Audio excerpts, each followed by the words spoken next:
अबू को मना भी किया था मैंने कि तैमूर जैसे शख्स को ना छेड़े। क्या होगा अब? क्या हासिल हो गया हमें? इस तलाक से क्या मिलेगा हमें? हाँ, तैमूर को एक मौका जरूर मिल जाएगा हमें ब्लैकमेल करने का। तुम्हारे अब्बू की तबीयत आजकल बिल्कुल ठीक नहीं रहती। ज़हनी दबाव ने उनकी सेहत पर बहुत बुरा असर डाला है। बीमारी की वजह से कारोबार बिल्कुल ठप होकर रह गया है और अब ये नई परेशानी सर पर आ गई है। सब कुछ मेरी वजह से हुआ है। इस घर में हर परेशानी की वजह मैं हूँ। अब वो बीमार भी मेरी वजह से। मेरी किस्मत ही खराब है। जी क्यों रही हूँ, मर क्यों नहीं जाती मैं? नहीं बेटा नहीं, ऐसी बातें नहीं करते। अल्लाह अपनी नाशुक्री करने वाले बंदों से नाराज होते हैं। अगर तुम अपने अबू की मदद करना चाहती हो और उन्हें खुश देखना चाहती हो तो अपनी जिद और अना को एक जानिब रखकर दुनिया के साथ चलो। क्या मतलब? देखो मेरी जान, बुरा मत मानना, पहले भी तुम्हारी जिद और अना की वजह से हम नौमान जैसा अच्छा रिश्ता गंवा चुके हैं।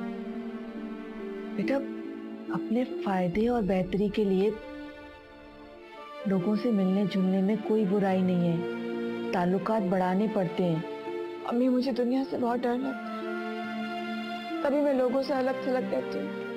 बेटा, ये तो तुम गलत करती हो ना। अब मिसेस असफंदयार को देख लो, कितने ऊंचे स्टेटस की मालिक है, कितना बड़ा बिजनेस है, घर है, सब कुछ है उनके पास, और वो कितने अरसे से अपने घर बुलाने पर इसरार कर रही हैं, लेकिन तुम हो कि जाने के लिए राजी नहीं हो रही। क्यों 1.5 इंच की मस्जिद अलग बनाने पे तुली हुई हो? उनकी दावत कबूल कर लो ना बेटा। लेकिन अम्मी, लेकिन कुछ नहीं। ये भी तो सोचो कि वो हमारे किस कदर काम आ सकती है। और उन्होंने अपने मुंह से तुम्हें नौकरी दिलवाने की बात तो की है। जब वो नौकरी दिलवा सकती है तो तैमूर के मामले में भी हमारी मदद कर सकती है। बेटा, अमीर लोगों की पहुंच भी ऊंची होती है। अच्छा, अब ज्यादा मत सोचो ना। अगर तुम इजाजत दो तो मैं उन्हें फोन करके बता दूं कि हम उनके घर दावत पर आने के लिए तैयार हैं।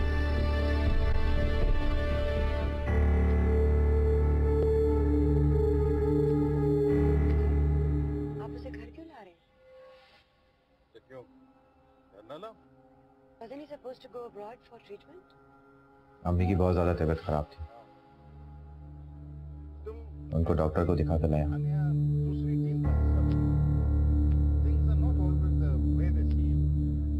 अगर है ना तुम्हारा शौक खत्म हो गया। इस कमरे से बाहर निकलकर घर को संभालो। अम्मी की बहुत तबीयत खराब, उनकी देखभाल तो दूर की बात, उनका हाल पूछना तुमने गवारा नहीं किया। आखिर ये सब कुछ करके क्या क्या साबित करना चाह रही तुम? हाँ बोलो, मैं तुमसे कुछ कह रहा हूं ना।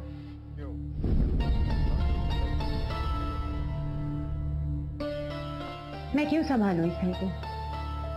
तुम्हारी जिंदगी में मेरी हैसियत ही क्या है? जिंदगी देनी पड़ती है अपने शौहर की नजरों में सुरखरू होने के लिए।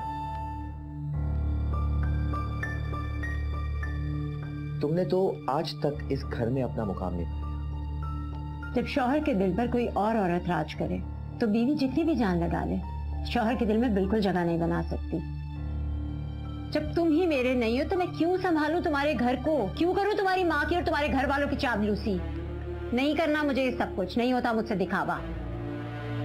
यही तो मसला, तुमने आज तक दिलो जान से मुझसे मोहब्बत ही नहीं की। मैं तो दूर की बात, मेरे घर वालों को अपनाने की कोशिश भी नहीं।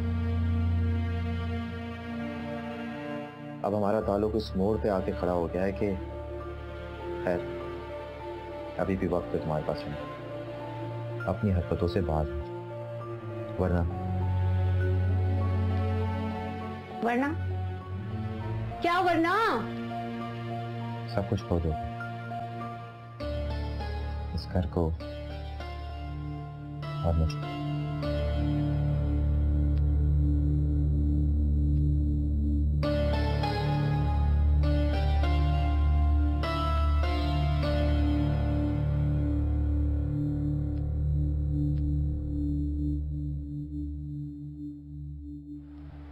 अरीबा, मुझे लग रहा है कि हमें बहुत देर हो गई है।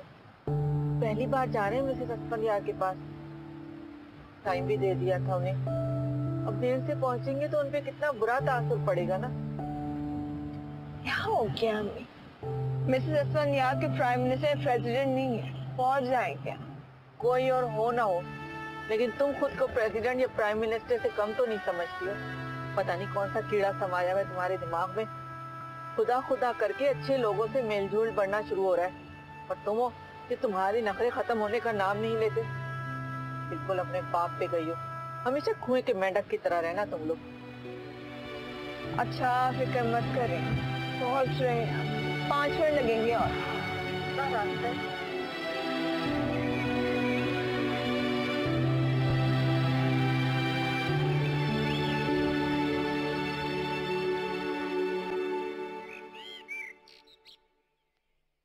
अस्सलाम वालेकुम। वालेकुम अस्सलाम।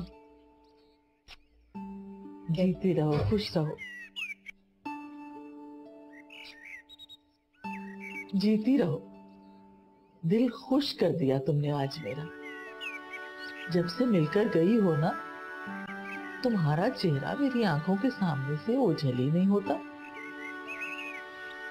मुझे ऐसा लगता है न जाने कब से जानती हूँ मैं इस बच्ची को। बहुत अच्छा किया जो मिलने चली है। आंटी, ये मेरी अम्मी है। जीती रहिए। बहुत खुशी हुई आपसे मिलकर। मुझे भी बहुत खुशी हुई आपसे मिलके।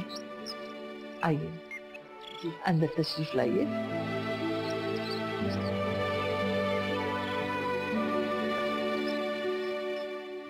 तशरीफ लाइए। बहुत खुशी हो रही है मुझे आपके आने की। बैठिए, तशरीफ रखिए। बहुत बहुत शुक्रिया आपका। आपकी अब तबीयत कैसी है? अल्हम्दुलिल्लाह, अब तो बहुत बेहतर हूँ। अल्लाह का शुक्र है। मैं क्या बताऊँ आपको, अरीबा तो जब से आपसे मिली है हर वक्त आपकी तारीफें करती रहती है। जब भी बैठती हूँ आपकी बातें करना शुरू कर देती है। मैंने सोचा कि मैं भी चल के देख लूं कि आप हैं कैसी। बहुत अच्छा किया आपने। अरीबा बहुत प्यारी बच्ची है। आपने अरीबा की बहुत अच्छी तरबियत की है। जो भी एक बार इस बच्ची से मिल लेता है गर्विदा हो जाता है इसका। हॉस्पिटल में बीमारी और तन्हाई के आलम में चंद लम्हों की मुलाकात बहुत गनीमत थी मेरे लिए। दरअसल मेरा पोता कारोबार के सिलसिले में बहुत मसरूफ रहता है। वो मुझसे प्यार तो बेहद करता है, पर क्या करें, कारोबारी मजबूरियां आड़े आ जाती हैं। पता है आपको, कई कई हफ्तों हमारी मुलाकात नहीं होती बाज दफा।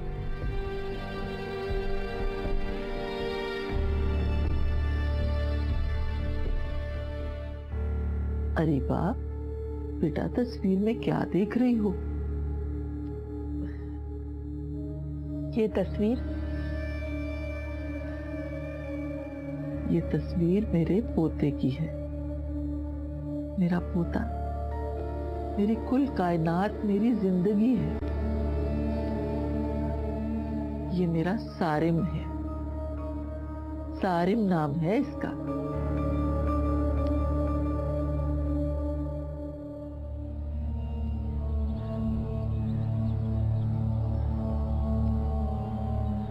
राबिया, मिसेस अस्फंयार घर पर हैं? जी, उनके मेहमान आए हैं। मेहमान? हाँ, पहली बार देखा, उन्हें लगता है कोई खास मेहमान है। अच्छा ठीक है।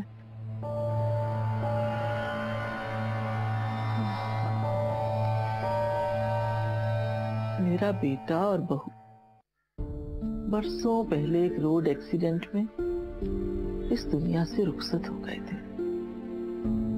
सारे महज 5 साल का था जब मेरी कस्टडी में आया। बहुत लाड और प्यार से पाला है मैंने अपने पोते। मैं ही इसका बाप हूं और मैं ही इसकी मां। बाहर से एमबीए करके आया था, आते ही पसंद की शादी कर ली। मैंने भी कोई एतराज नहीं किया, इसलिए कि लड़की हमारे फैमिली फ्रेंड्स में से थी।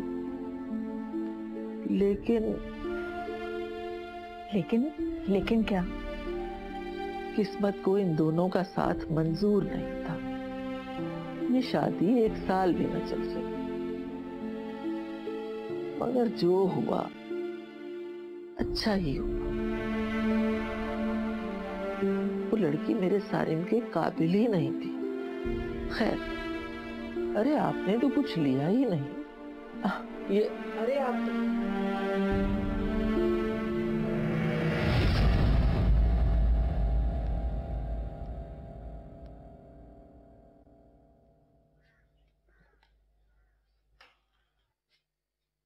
ये लो, खाओ और मरो।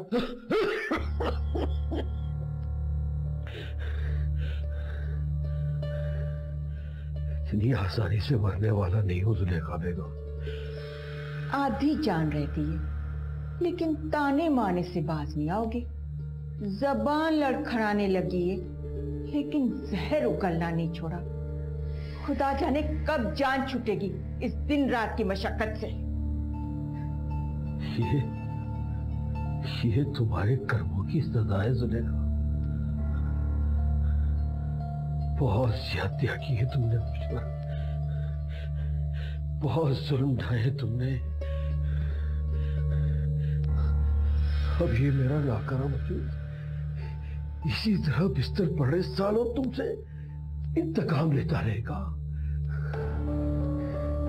इतने जुल्म सहने के बाद अगर मैं जिंदा हूं तो सिर्फ और सिर्फ तुमसे इंतकाम लेने के लिए। तुमने तौबा तौबा, कब्र में पांव लटकाए बैठे हो, लेकिन कितनी कमजोरी की बातें कर रहे हो। अरे कुछ तो शर्म करो। लेकिन तुम क्या जानो शर्म, हया और गैरत किस चीज का नाम होता है। अरे जरा सी भी हया और गैरत होती ना तो उसी दिन जाकर डूब मरते, जब तुम पर इतना नीच और घटिया इल्जाम लगा था। चलो, शुक्र है तुमने ये तो तस्लीम किया कि वो महज एक इल्जाम था। ज्यादा बातें करने की जरूरत नहीं है। तुम्हारा छोटा लाडला बेटा, उसने खर्चा भेजने से इनकार कर दिया है। बाहर जाते ही तोते की तरह आंखें फेर ली। और वो तुम्हारा बड़ा लाडला बेटा, समझो सांप को आस्तीन में पाल पोस कर दूध पिला रही है। पता नहीं, हो सकता है किसी दिन बीवी को जुए में हार आए, या हो सकता है मेरा ही गला दबा दे। उसका तो कोई भरोसा नहीं है। हूबहू तुम्हारी कॉपी है, तोता चिश्म, मतलब परस्त और खुद गर्ज। उससे तो मुझे कोई उम्मीद नहीं, लेकिन तुमसे तो इतना भी ना हो सका अब्दुल रशीद। पुरखों की जायदाद हमारे नाम कर देते। ऐसी दौलत का क्या फायदा जो मुश्किल वक्त में बीवी बच्चों के काम ना आ सके। मेरी जायदाद तुम जैसे खुद कर्ज और लालची लोगों के काम ना आ सकी, इसका मुझे कोई अफसोस नहीं। अलबत्ता इस बात की खुशी मुझे जरूर है कि किसी के मुश्किल काम में मेरी जायदाद जरूर काम है। किसी के? क्या मतलब? किसके काम आएगी? वही जो इसकी सही हकदार है। तुम किसकी बात कर रहे हो अब्दुल रशीद?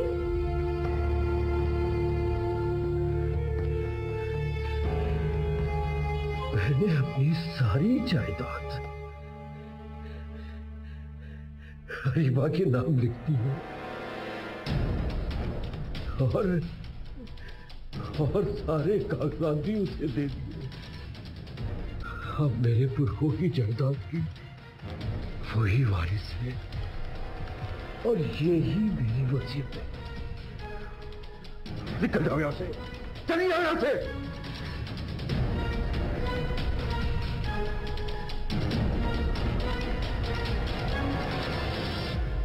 तुम? वो मैं। कोई काम है क्या सारिम से? सारिम तो घर पे नहीं है।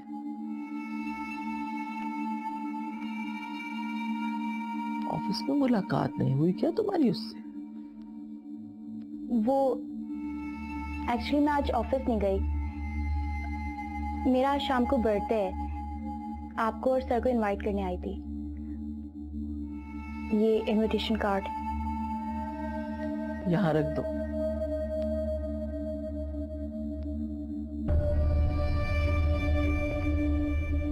आप आएंगी तो मुझे बहुत खुशी होगी।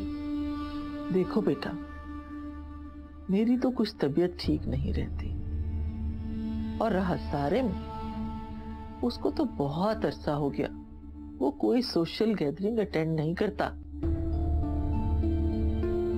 मेरा ख्याल है कि वो भी नहीं आ सकेगा। It's okay. इनवाइट करने का शुक्रिया।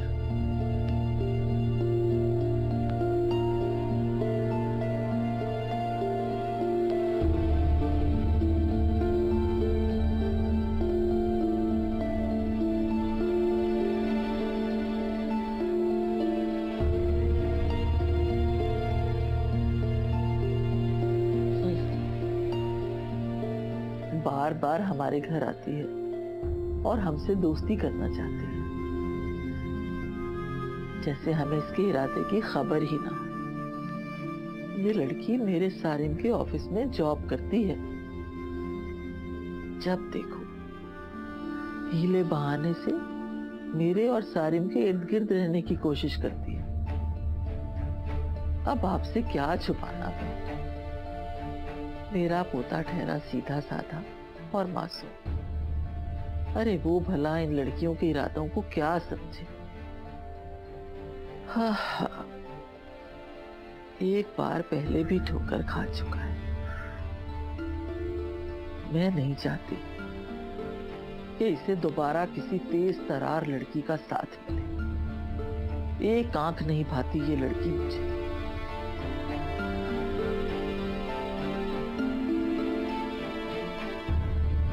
हेलो नुमान, कहाँ हो तुम बेटा? नहीं मम्मी, जरा काम से निकला हूं बाहर।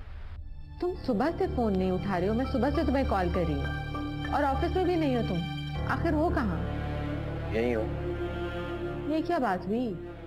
यहीं से क्या मतलब है तुम्हारा? बाहर हूँ, सड़कों की खाक छान रहा हूँ मैं। और कहाँ जाना है मुझे? क्या मतलब? क्या फिर से कोई लड़ाई हुई है तुम्हारी हिना से? ये पूछे कि कब लड़ाई नहीं होती। अब मेरा घर आने को दिल नहीं चाहता, ऑफिस में काम करने को दिल नहीं चाहता। मैं यकीन करें, मैं अपने आप को खत्म कर लूंगा। नुमान, ये तुम क्या कह रहे हो? इसका मतलब है कि हिना बिल्कुल ठीक है। तुम घर से, काम से, हिना से, हत्ता कि अपनी माँ से भी बेजार हो गए हो। एक बात कान खोलकर सुन लो नुमान, तुम जिस भी चक्कर में हो उसका अंजाम बिल्कुल भी ठीक नहीं है। ना तुम्हारे लिए, ना हिना के लिए, और ना ही सना के लिए। समझे तुम?